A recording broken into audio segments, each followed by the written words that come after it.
सरकारको 100 दिनपछि प्रतिपक्षका कुन नेताले के भने त?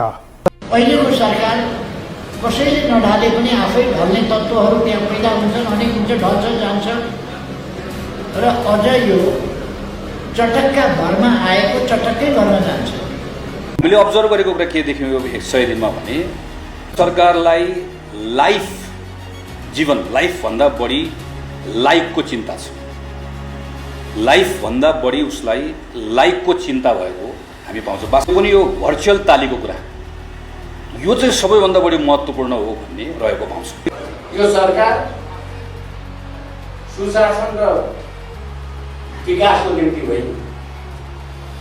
यो संविधान संघीय लोकतान्त्रिक गणतन्त्र महिला दलित आदिवासी जनजातिले पाएका अधिकार बस्ने र संविधान मास्ने दिशातिर अगाडि बढ्दैछ।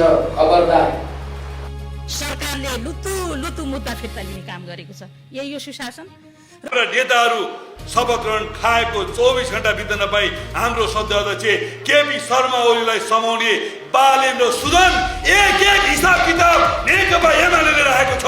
तिमीहरूसँग यसको हिसाब किताब हुन्छ, 1 हुन्छ, 2 हुन्छ, 3 हुन्छ।